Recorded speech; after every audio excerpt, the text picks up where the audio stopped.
Ah, good morrow, my flower. It's good to see you up and about. How are you faring?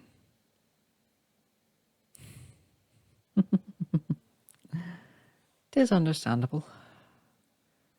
Passing through the veil for the first time often tends to muddle the mind, especially for a mortal such as yourself. You needn't worry. Your wits shall fully return to you in time. Won't you join me for tea? You must be hungry. 'Tis impossible for your kind to go without sustenance for long, after all.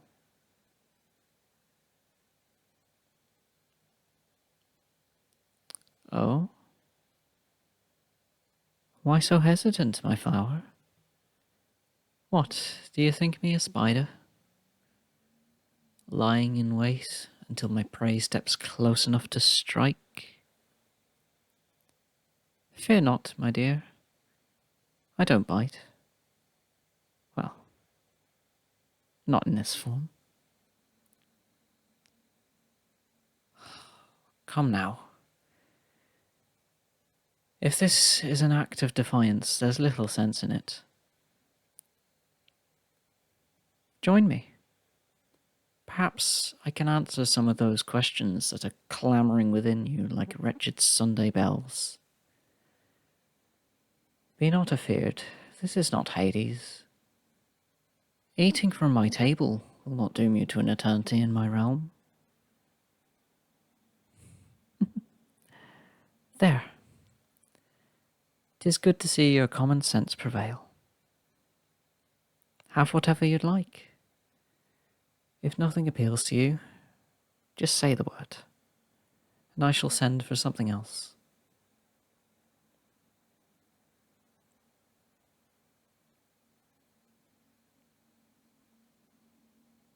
Right, what do they call me? An apt question, indeed. Call me Robin if you wish, when we find ourselves somewhere quiet. But such petty nicknames are unfit for formality. They call me Rhadamanthus. I am the head of the Middlemist Court. In human terms, you might call me a prince. And, to answer what would doubtlessly be your next question, we are at my manor, in my realm. Look out those windows. Yes, go on. Peer through the glass. Can you see it? Yes. 'Tis the very same rose garden where we met yestereve.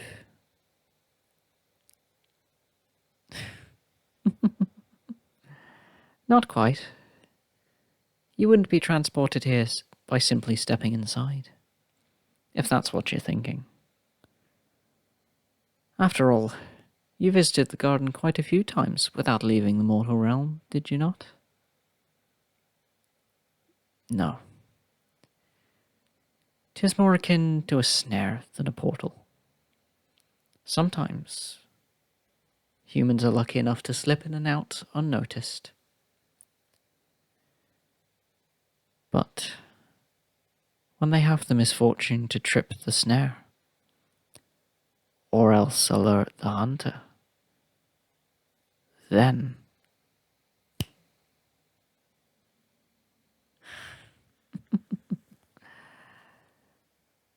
before they know it, they've fallen through the crack in the curtain, only to awaken here.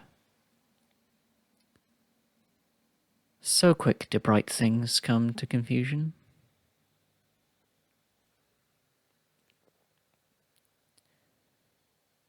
Ah, now you are quite different, my dear.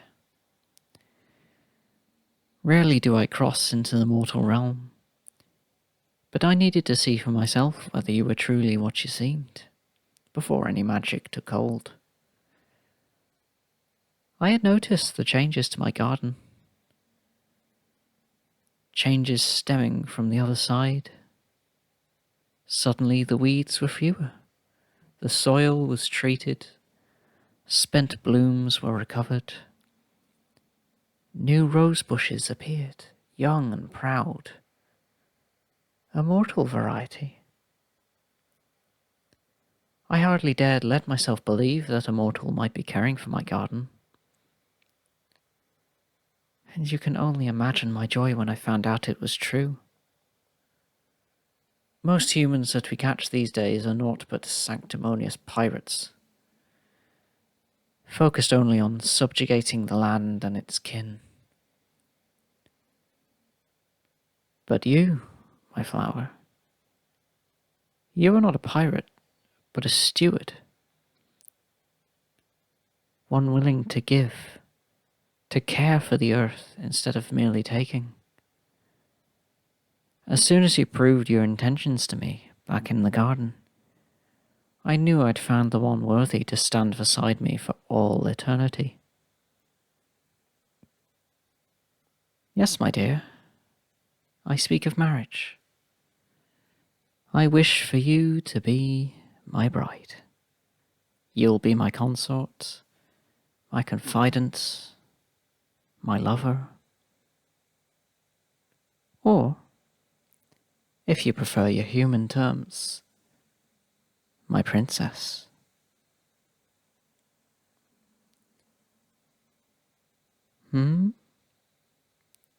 Oh, on the contrary, my dear. You being human is quite a boon. While we Fae can marry amongst our own kind, the politics can get rather messy. Occasionally, the unrest created by the shifting hierarchies, well, it's been known to destroy entire courts. But with a mortal bride, there is no such risk. You have nothing to fear from my kin. I promise, they shall accept you. And if they don't, they shall answer to me.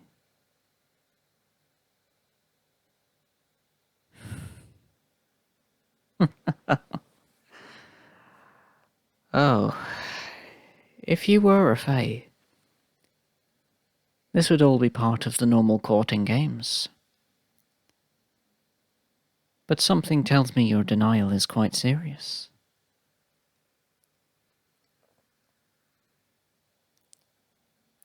Amusing that you think you can simply refuse. But you're forgetting something, my dear. I hold your name, meaning that, until I release you, you are in my power.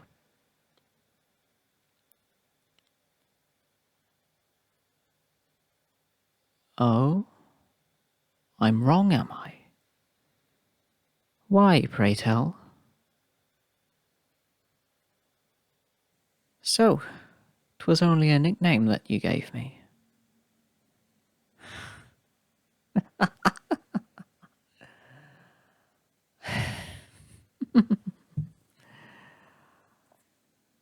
Ah, very clever indeed. True, a nickname has but a fraction of the given name's power. However, my dear, there is one other thing to consider. If you recall, back in the garden, you offered yourself to me.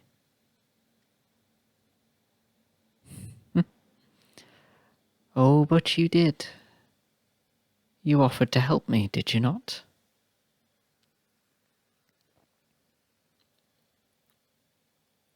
Perhaps you meant just with the garden, but what were your exact words again?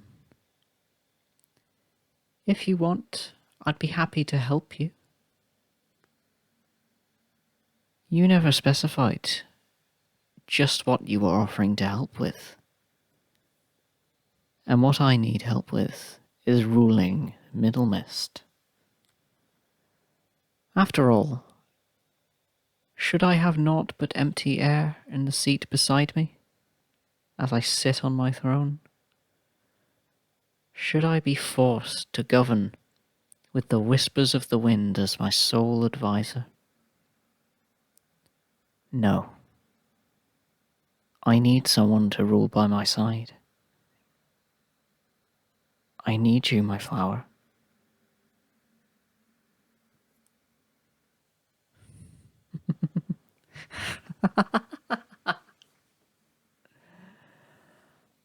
A brave attempt. 'Tis true, according to our laws, you can't get something for nothing. However, you also already told me that you needed nothing in return. Don't you remember? You willingly gave up the chance to receive payment, meaning you can demand nothing from me, my dear.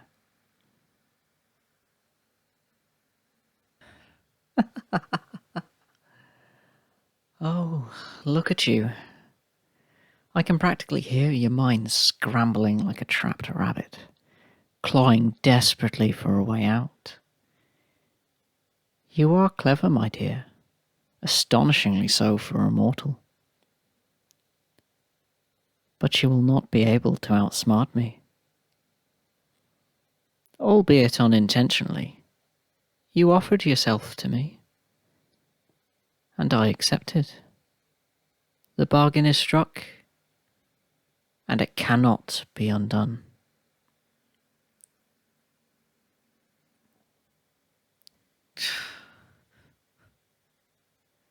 Goodness me. Put that down, my dear. Even if that little butter knife could hurt me. I must warn you.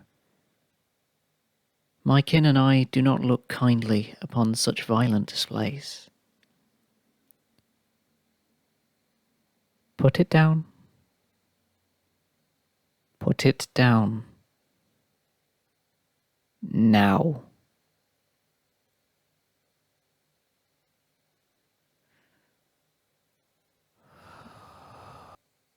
I would also advise that you hold your tongue. Such words are more fitting for a viper than my future bride. 'Tis a dangerous game indeed to insult a fae, let alone one of my status. Oh no, my flower, 'tis not you I will punish. Rather, it'll be another who bears the consequences. Someone very precious to you. Someone who you had once thought was lost for good.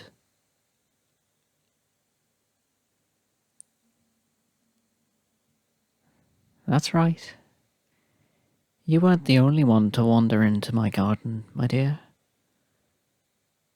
Your miscreant brother came first, along with his witless friends. Unlike you, they decided to treat my garden as a tavern, carousing till dawn, tearing my precious roses with their revelry.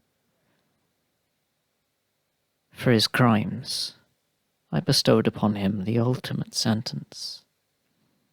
He now sits in my prison, awaiting his execution.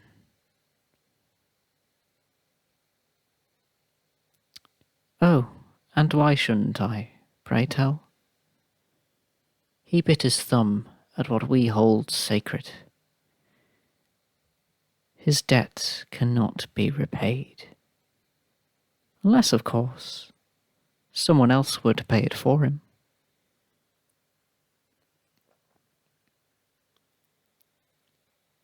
That's right. If you wed me, I might find it in my heart to have mercy. You promise your life to me, and his life will be spared. That seems fair, does it not? Oh no, 'tis long past the time for games, my dear. Either way, you shall be mine. But if you give yourself to me willingly, then your brother will live. What will you choose?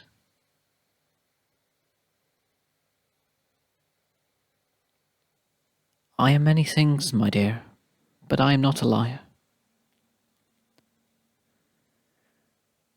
Oh, 'tis both the blessing and the curse of the Fae. We cannot lie. Should we try, our voices fail us. Nor do my words hide a trap. I swear on my first bloom, I will send him back to the mortal realm, alive and well, if you agree to my bargain. Now, 'tis time, my flower. Do you truly love your brother, as you claim?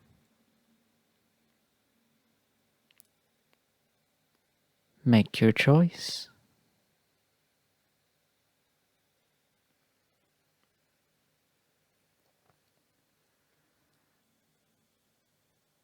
Ah, yet again I am glad to see your sense prevails. Give me your hand.